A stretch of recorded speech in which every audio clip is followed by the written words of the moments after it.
Assalamualaikum warahmatullahi wabarakatuh. Perkenalkan, kami dari kelompok 2 yang beranggotakan saya sendiri, Ika Puji Lestari, dan juga rekan saya, Bapak Andreas Korsinakung, akan mempraktekkan kegiatan coaching menggunakan alur Tirta.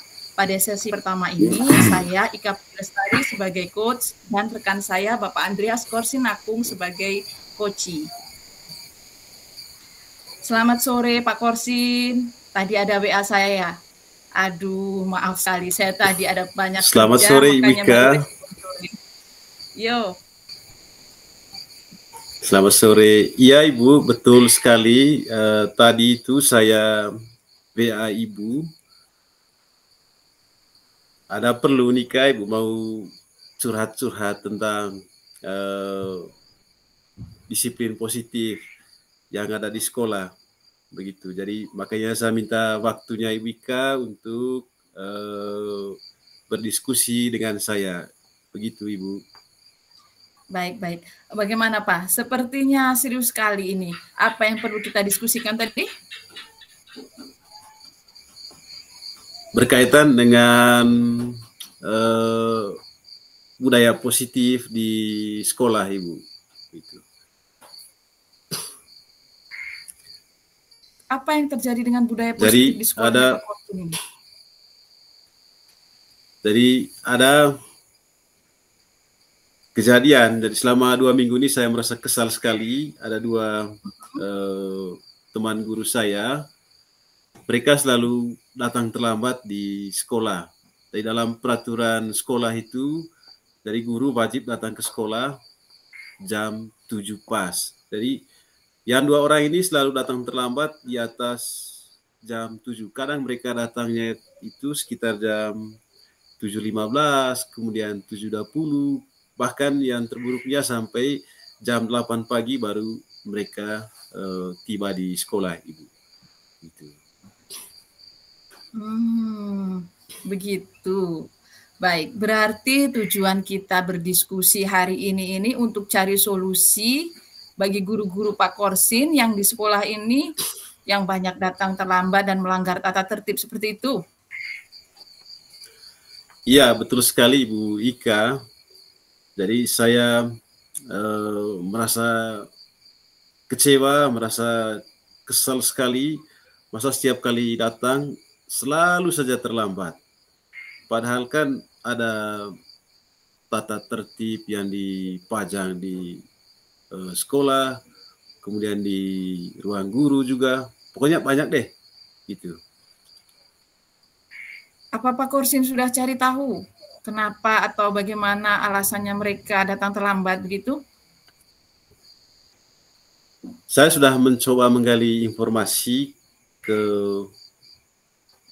guru-guru yang datang terlambat ini, Bu. Jadi alasannya karena pada malam hari mereka selalu begadang. Nah, sehingga bangunnya itu kesiangan. Kemudian pas pagi hari katanya banyak aktivitas yang perlu mereka lakukan. Jadi memakan waktu yang begitu lama sehingga alasannya mereka terlambat ke sekolah gara-gara itu. Jadi mereka prioritas mengerjakan pekerjaan yang ada di rumah mereka masing-masing. Begitu. Tadi Pak Korsin sampaikan bahwa ada tata tertib, terus juga sudah dipajang di ruang guru, banyak dipajang di lobi juga seperti itu. Kira-kira waktu dulu Pak Korsin buat tata tertib itu bagaimana? Pak Korsin membuat tata tertib sekolah itu?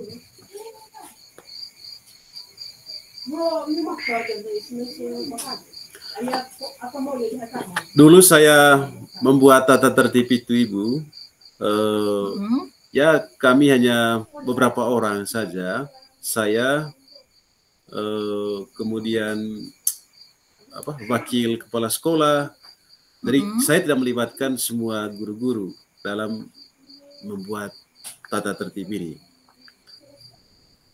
Kemudian setelah kami sepakat saja, jadi saya dengan Bapak Ibu wakil kepala sekolah, jadi kami print out peraturan itu, kemudian kami langsung pajangkan tanpa sosialisasi lagi kepada Bapak Ibu guru, kemudian siswa yang ada di sekolah, gitu Ibu. Oke, apa 2 orang guru yang datang terlambat, yang sering datang terlambat, yang akhirnya melanggar tata tertib itu termasuk wakil kepala sekolah atau guru yang Pak Korsin libatkan dalam pembuatan tata tertib tersebut?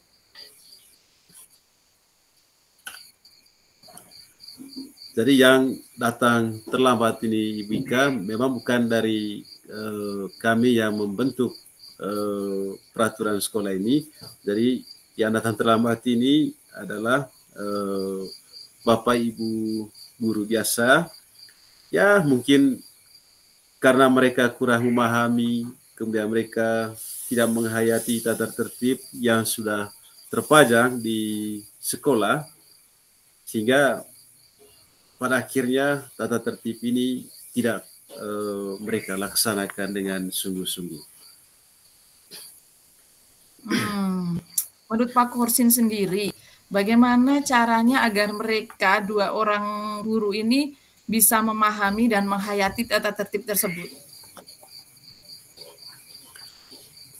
Wah, sepertinya saya berpikir tata tertib ini saya rubah saja nanti jadi keyakinan sekolah ini, begitu. Wah, apa rencana Pak Korsin ini untuk merubah tata tertib dan menjadi keyakinan sekolah ini? Apa rencana yang bisa Pak Korsin lakukan untuk merubah tata tertib jadi keyakinan sekolah seperti itu? Jadi saya akan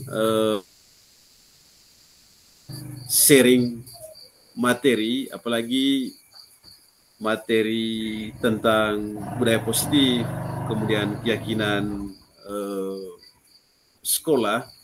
Jadi saya dapatkan dalam ini, sehingga saya membuat sesi berbagi tentang keyakinan sekolah ini bersama dengan Bapak Ibu guru yang ada di sekolah itu.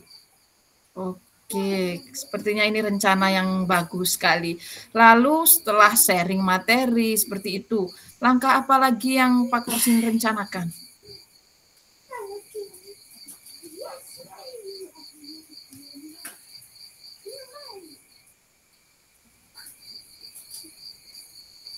Setelah Pak Korsin nanti sharing materi itu budaya positif dan juga keyakinan sekolah, langkah-langkah apa lagi yang Pak Korsin ingin lakukan setelah itu?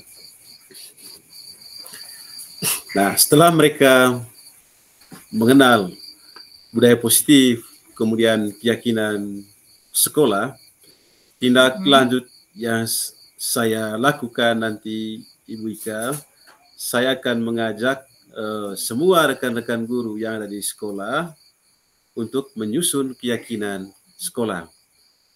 Jadi keyakinan sekolah kan lahir dari surah pendapat semua guru. Semua guru bisa memberikan pikiran, kemudian keinginan.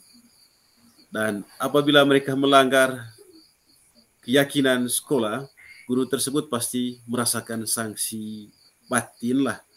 Karena mereka yang membuat keyakinan, mereka juga yang melanggarnya.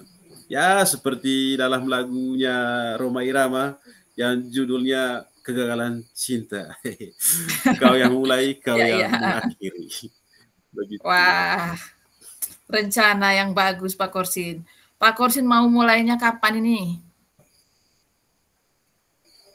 Nah, kebetulan minggu depan ini saya ada jadwal di kalender kerja saya, rapat bersama Bapak Ibu guru, sehingga saya memanfaatkan momen ini untuk membagi materi tentang budaya positif, kemudian keyakinan sekolah, sehingga Bapak Ibu guru bisa memahami materi ini, sehingga minggu depannya lagi sudah dibentuklah yang namanya keyakinan sekolah dan berlaku di sekolah. Begitu, Ibu. Wah, mantap sekali Pak Korsin. Saya sangat tertarik menunggu cerita-cerita selanjutnya dari Pak Korsin. Lalu bagaimana kira-kira saya ini bisa tahu tindak lanjut dari diskusi kita hari ini, Pak? Nah, minggu depan kan saya sharing materi tentang budaya positif ke teman-teman. Saya akan cerita lagi ke Ibu Ika. Kita bisa ketemu lagi di WA kah, kemudian atau di Jmeet, di ini lagi tuh. Bisa Kak Ika? Siap Pak Korsin. Saya tunggu cerita Pak Korsin. Bagaimana Pak?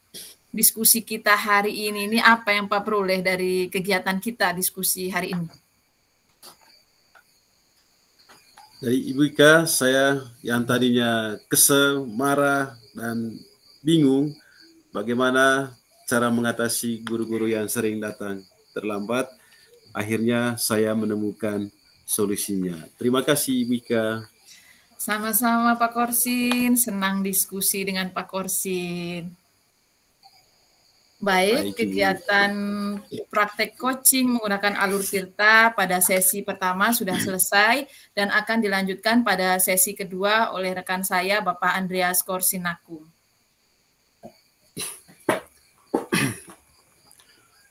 Oke, baik, selamat sore Bapak Ibu sekalian. Jadi perkenalkan saya Andreas Korsinaku. Dari pada kesempatan ini saya berperan sebagai coach. Saya akan melakukan praktek coaching dan Ibu Ika menjadi coachnya. Halo Ibu Ika, gimana kabarnya? Tadi ada WA saya ya, kayaknya ada perlu penting sekali nih.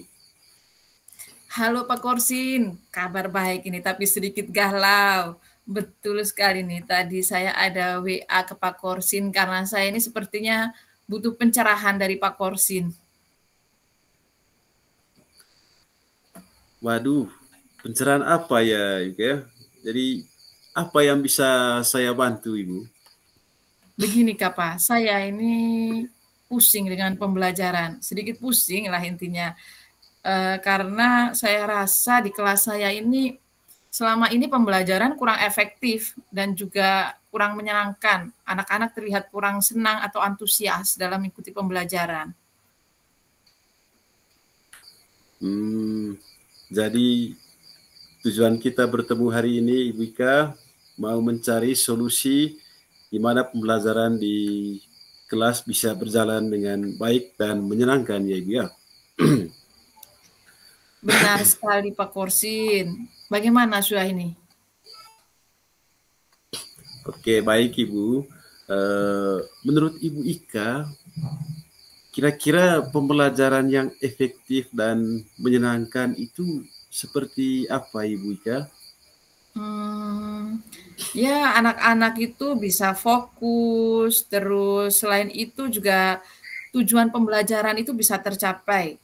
Selain itu, semua kebutuhan belajar anak terpenuhi. Dan anak-anak di kelas itu bisa saling menyayangi antar teman, serta mereka tuh senang belajar bersama-sama dengan teman. Begitu menurut saya, Pak.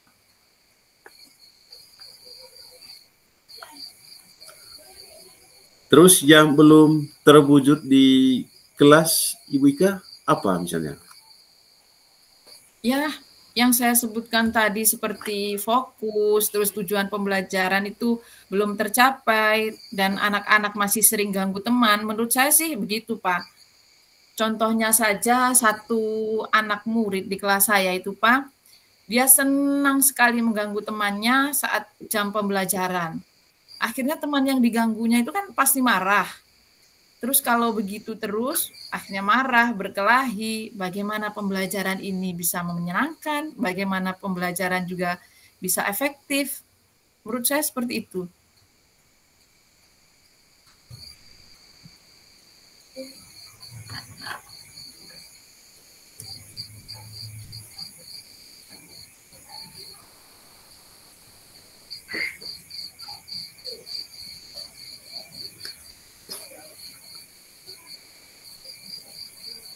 Oke, kira-kira apa yang membuat anak itu sering mengganggu temannya pada saat KBM?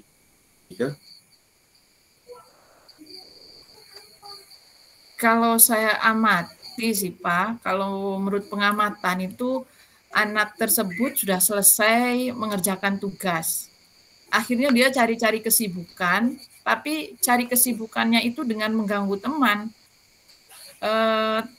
Tapi kan bagaimanapun teman yang diganggunya itu pasti marah. Akhirnya pembelajaran sudah tidak kondusif lagi, tidak bisa efektif seperti itu. Bagaimana dengan kebutuhan belajar satu anak itu ya Ibu? Memang sih kalau saya lihat anak ini memiliki kemampuan lebih dibanding teman-temannya yang lain. Dia juga lebih aktif dan lebih senang dengan kegiatan-kegiatan itu yang berbasis proyek seperti itu, Pak.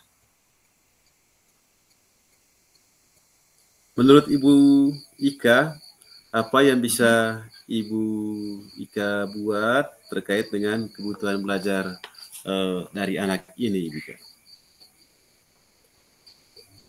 Selama ini memang saya memberikan materi yang sama, tugas yang sama dengan anak yang lainnya.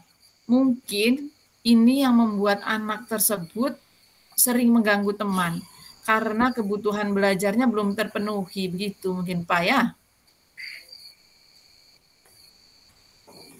Iya, kayaknya begitu sih, Ibu Ika. Kalau begitu, apa rencana Ibu agar kebutuhan belajar anak tersebut bisa dipenuhi, agar dia tidak lagi mengganggu temannya, sehingga pembelajaran bisa efektif dan menyenangkan seperti yang Ibu Ika harapkan? Sepertinya saya ini harus merancang pembelajaran yang berdiferensiasi nih Pak. Nah, itu ide bagus sekali, Bika. Lalu mungkin ada yang lain yang bisa kita lakukan. Pembelajaran berdiferensiasi ini juga sepertinya harus saya integrasikan dengan pembelajaran sosial emosional. Karena tujuannya itu dengan pembelajaran sosial emosional, anak-anak itu paham terkait 5 kompetensi sosial emosional seperti kesadaran diri, manajemen diri, kesadaran sosial, keterampilan berelasi, pengambilan keputusan yang bertanggung jawab, seperti itu. Jadi mereka tidak lagi mengganggu teman, bahkan mereka marah dan berkelahi di kelas itu bisa diminimalisir dengan mereka memahami 5 KSE tersebut.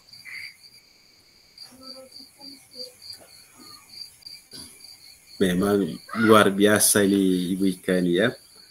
Gimana Ibu, kapan mulainya rencana yang Ibu Ika sampaikan tadi?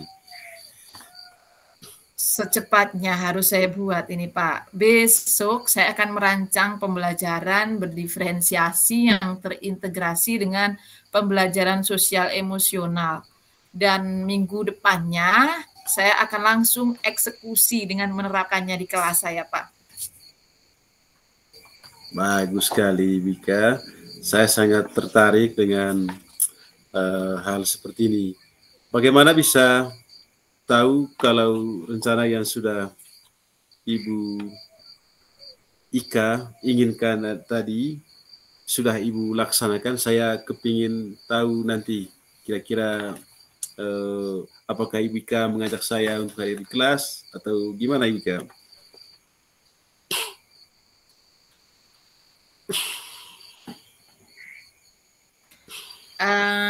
Begini saja Pak, mungkin minggu depan Pak Korsin bisa ikut pembelajaran di kelas saya untuk melihat tindak lanjut dari diskusi kita ini kah? Kira-kira apakah Pak Korsin ada waktu? Tentu saja Ibu Ika, nanti Ibu WA saya supaya saya bisa berkunjung ke kelas Ibu. Bagaimana Ibu, apa yang Ibu dapatkan dari sesi diskusi kita pada sore hari ini? Wah, tentu saja banyak sekali yang saya dapat pada diskusi kita hari ini, Pak Korsin. Kegalauan saya ini bisa terjawab, Pak. Saya dapat solusi bagaimana saya bisa menciptakan pembelajaran yang memenuhi kebutuhan murid dengan menerapkan pembelajaran berdiferensiasi, terintegrasi PSE, sehingga pembelajaran di kelas saya pasti akan lebih efektif dan juga menyenangkan. Saya senang sekali dengan diskusi hari ini, Pak. Terima kasih banyak Pak Korsin untuk pencerahan-pencerahannya. Oke, sama-sama Ibu Ika. Saya juga menunggu cerita selanjutnya dari Ibu. See you next time, Ibu Ika. Oke, demikian Pak Korsin. Praktek coaching kami pada sore hari ini. Sekian dan terima kasih.